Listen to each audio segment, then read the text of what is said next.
Bom dia, bom dia, bom dia, meninas! Tudo bem com vocês? Bruno Oliveira aqui. Nós estamos na jornada do Vinho Novo em Odres Novos. Esse é o nosso último devocional, 30º devocional. Gente, que caminhada linda nós tivemos juntas. E como eu estou em ritmo de festa aqui também, porque estou celebrando aí mais uma tiragem do meu livro Decido Ser Feliz, Vivendo Minha Melhor Versão.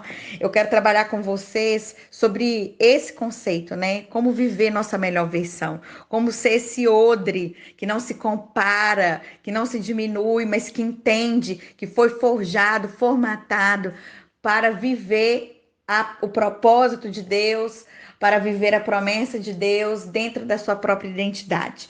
Então, eu quero falar sobre isso hoje, sobre viver a minha melhor versão, e eu vou mencionar aqui a leitura desse livro maravilhoso e nós vamos conversar um pouquinho sobre ele. Então vamos lá? Muitas vezes nós achamos que para sermos aceitos, até mesmo diante de Deus e viver suas promessas, temos que ser 100% em tudo. Parece que o significado de dar certo na vida, para nos sentirmos aprovados, está relacionado ao fato de nunca errarmos, duvidarmos ou até mesmo tropeçarmos. A impressão é que, se não adequarmos a um molde padrão, jamais conseguiremos ser admitidos dentro dos planos de Deus. Quantas vezes usamos as figuras bíblicas para respaldar esse conceito?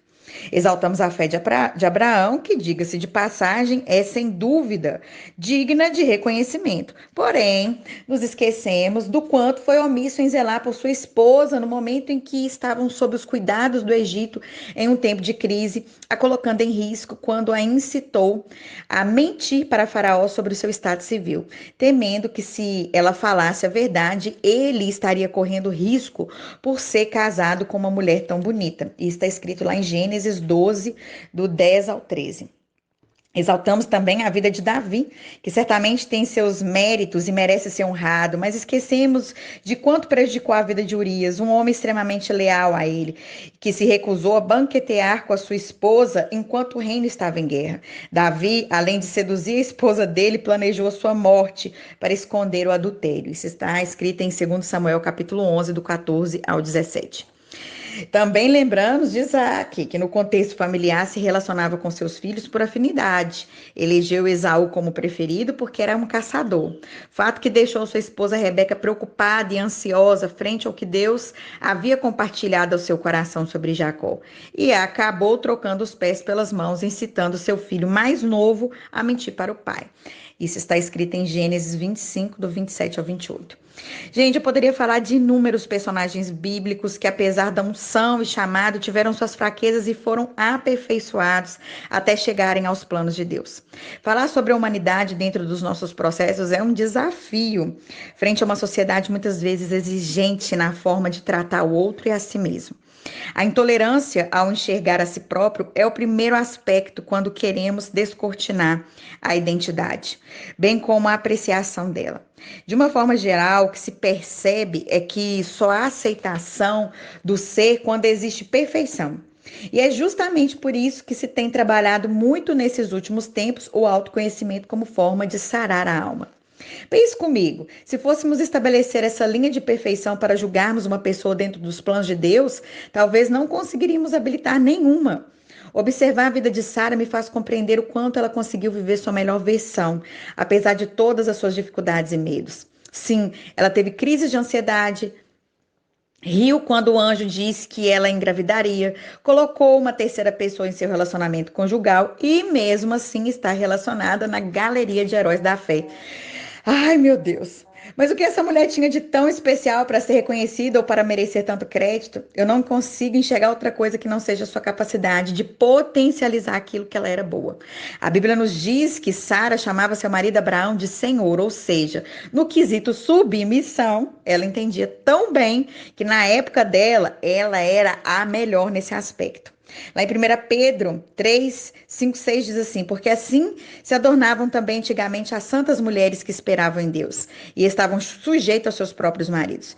Como Sara obedecia a Abraão, chamando-lhe de Senhor, do qual vós sois filhas, fazendo o bem e não temendo nenhum espanto. Ao meu ver, aquilo que ela tinha de bom se sobrepunha àquilo que ela era deficiente na sua história. Isso é saber viver sua melhor versão, reconhecer seus pontos fracos e melhorá-los, como também potencializar aquilo que é forte, aquilo que é bom em você, para que isso se sobressaia mais do que suas debilidades. Isso te fará andar acima da média. Isso sim é trilhar um caminho de autoconhecimento saudável que te projetará para o alvo. Entender esse conceito é libertador. Perceber que não existe padrão e sim pessoas comuns, seres humanos em crescente evolução, nos permite andar na nossa identidade pessoal e não em um formato padronizado do ser. Não há como falar de identidade e viver o melhor dela sem mencionar o que de fato contribuiu para nos tornarmos quem nós somos hoje. A história, os fatores intrínsecos em nossa trajetória são de extremo valor, pois é a partir deles que nossa identidade é construída. Já mencionei anteriormente a beleza de aceitarmos nosso passado, pois é a partir dele que seremos projetados para o futuro. E percebo quanto é importante trabalharmos o conceito da construção e valorização do ser a partir desses atributos. Quando penso sobre isso, lembro-me de Jael, uma mulher que teve um ministério de um dia apenas, mas que com seu ato heróico conseguiu contribuir para a mudança de um quadro nacional. A vida dela é mencionada em Juízes 4, 17 ao 23. Quanta coragem e astúcia de Jael em receber um homem como Cícera em sua casa. Ela conseguiu demonstrar confiança e segurança enquanto ele fugia do povo de Israel. Ela demonstrou frieza ao alimentá-lo para poder atacá-lo. Não consigo conceber a ideia de que Jael só se mostrou dessa forma em função de uma necessidade urgente e que seu perfil não tinha a ver com dinamismo e um certo tipo de, entre aspas, agressividade. Pelo contrário, imagino que ela só conseguiu ser tão audaciosa, estratégica, porque ela era assim. Pense, se Jael fosse uma mulher romântica, num mundo cor-de-rosa, delicada e insegura, será que conseguiria praticar algo que dependesse de tanta violência e precisão? Minha resposta é não, pois não há coerência desse perfil com a ação. O que quer dizer é que naquele momento tão ímpar que a nação estava enfrentando, precisava sim de uma Jael com toda a raça e força para vencer o inimigo.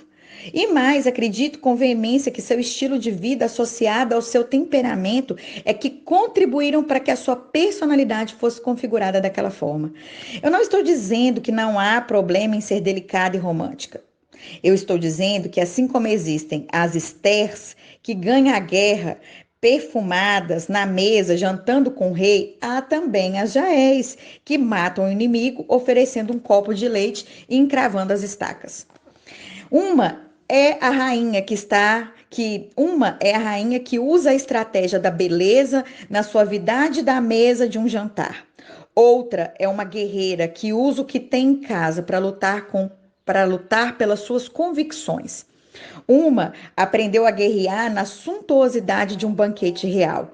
Outra soube fazer guerra na simplicidade de um copo de leite e uma estaca na mão. Ambas foram construídas dentro de todo o plano de Deus para viver o melhor da sua identidade para um tempo específico.